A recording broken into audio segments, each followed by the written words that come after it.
It looks like we are getting right back into another cycle of war, death, and destruction. For almost 100 years now, Americans have been told the same story every time that a conflict begins. We are assured that there will be speed, precision, and a decisive victory. And every single time it ends the exact same way. It cost more than they told us. It lasted longer than they said that it would. And we have consequences that echo on for generations. The first phase of this new conflict timeline is already underway. Leaders are speaking with certainty. We have Hegseth and Donald Trump both saying that we have projected strength and an inevitable win of the United States of America. They say that the win is absolutely imminent and that missions will be accomplished within days. But we see the shift taking place before our very eyes. The moment that this objective expanded beyond just a military take out their nuke capabilities timeline, and now it has turned into something that I warned you about from the beginning. This has always been about control. What began as a limited mission quickly changed into a we can't leave until the mission is over. The job is not yet finished, and this is the phase where a war becomes a war and it stops being defined by just a military objection or objective. The expansion does have a cost. We do see American citizens beginning to pay that cost right now. We have had dozens of terror-linked activities and violent events happen across the United States of America since February 28th, 2026, in which the United States government decided to move with Israel, launching a massive military raid and attacks against the country of Iran. The most dangerous pattern that we have seen is the one that is just beginning to unfold right now. Every modern conflict creates a military vacuum, and that vacuum is always filled with something worse. We've removed one threat, and that is the Ayatollah that was in the country of Iran, and another threat has emerged. When we look at Iraq, that gave way to ISIS. When we look at Libya, that gave way to slavery and chaos. Afghanistan, we returned the exact same force that we were meant to take out of that country through diplomacy, militarily driven, into the exact same force that we told them we would take out. Always, we see the cost. The stated goals that they're telling us right now show us that this conflict is very far from over, and if this trajectory continues, the result is not going to be a victory. It will not be decisive, but we will see America, and this is Donald Trump's entire goal here. The military, U.S. military's goal is that we will see the U.S. government positioned into power just like we were during World War II. And in fact, Donald Trump, Netanyahu of Israel, and multiple other countries have brought up the nuclear agenda. They have said that if they have to, they will delete Iran in 2 seconds. Let me tell you, there's only one weapon on this earth that is capable of doing that. We've already known that they have created biologics. We know that they have created systems of control, but only a weapon that wipes out everything will be capable of decisively ending this war. Folks, for decades now, we have been told, and you have seen scares and fear pushed into every household. They've said that Iran has removed every restraint on their military. They've basically said that no American city is safe. There will no longer be political delay, and this was a go-ahead that they just gave to the Iranian government. The military was just told, you don't even have to ask anymore, just act. This kind of decision historically precedes moments in war that cannot be walked back from.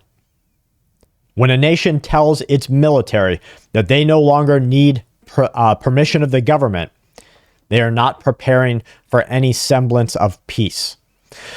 For decades, the military posture of Iran was shaped by a layered chain of command, where political leadership maintained the final say over what would happen. But now, in the last 48 hours, that chain of command is null and void. The generals of the Iranian military and, this is the scary part, their proxies that are acting inside of the USA have been told that they no longer need permission. The generals have been told they can act immediately. The proxies have been told that they can act in ways never seen before. And that phrasing alone should raise red flags to your ears. Nations do not reference hidden capabilities unless they are fully prepared to use those weapons. And looking back on military history, we see a very grim precedent. The last time that major powers handed their militaries this level of autonomy was in the year 2022, when Russia positioned its forces and told them that they no longer needed the chain of command to act in Ukraine. Within days of that event, we saw a full-scale invasion that began to reshape global stability. What makes this development inside of Iran even more dangerous is the scale and the nature of what is happening. We have seen Donald Trump say that Israel acted without American permission. That simply isn't true. You cannot fly operations without CENTCOM in a joint military operation between America and an ally. This is not a defenseless state that we are going up against here. We're talking about a nation of tens of millions of people with mandatory military service, hardened military terrain, and a strategic position that puts them in some semblance of control over a lot of the world's fertilizer, chemical pharmaceuticals, and the raw products that go into making your everyday life possible. But when we look at what the White House says, their political narrative is conflicted. On one hand, the American citizen is being told that Iran is weak. They've been put under pressure, that they're basically on their way out. Their demise is in sight. But then we're also being told by that same political leadership a very different story. We're being told that Iran has the capacity and the capability to wipe out entire countries. And this contradiction that we are seeing in the White House raises an important question, one that the authorities right now refuse to answer. If Iran was truly on the brink of collapse, why would it take so much more aggression that they are stepping up right now to make it possible? You do not remove the brakes of war if you're actually trying to stop. You remove the brakes if you're planning to go all the way to the brick wall. And that is possibly the most dangerous phase of this conflict so far. The reality that this is not behind us, it's directly in front of us. We're witnessing a shift right now that is not just a shift in policy, it's a shift in military posturing. Iran no longer signaling that it will hold back. America and Israel, guys, Iran just missile attacked yards, feet away from the single most prestigious religious position inside of Israel. The same wall that every single American president and politician is told to go weep in front of and kiss, to give their allegiance to a greater Western power. And so as we watch from a distance, as Americans, reality begins to see that this is going to be a long and drawn out conflict, one that will bring domestic terror into the United States of America. It's the divide that we have allowed to happen for the last 10 years that shows the cracks in this once great, maybe once great again, country of the USA. Your cities and streets need to be in your city. I'm talking about yours. They need to be on your area of surveillance. Militarily or tactically, it's your area of control.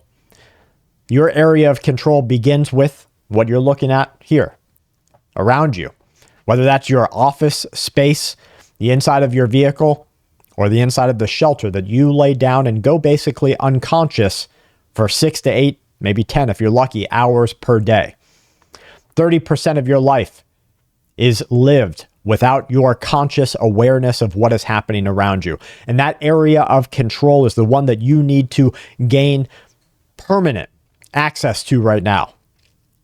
I've never told you to ramp up your personal surveillance like I am right now. You had better have cameras outside. You had better have infrared capability.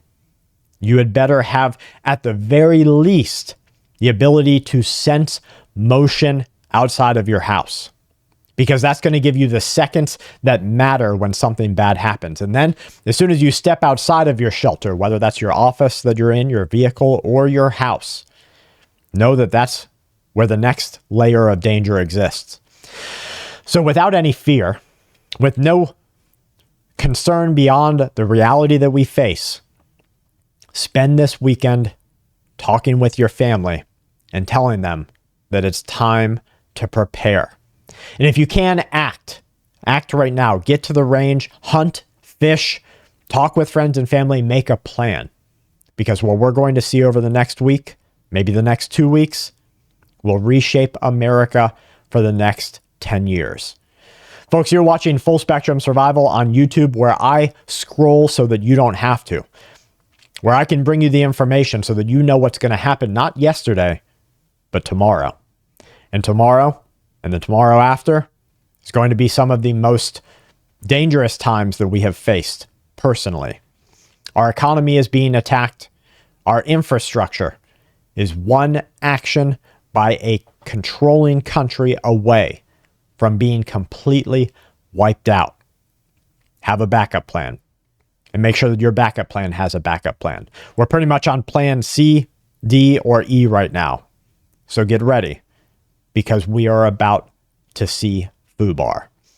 That's freaked up beyond all recognition. Thank you guys for everything that you do for me and my family. Please consider supporting us at patreon.com/Full Spectrum Survival so I can send you out physical survival cards every single month. Or if you want to join us at YouTube, it's the members only section, the survival card mail out section. Thank you for what you do to support my family. Folks, we've got a lot to cover at the 2 p.m. broadcast. Please make sure that you tune in. From my family to yours, stay safe, remain aware, and keep watch.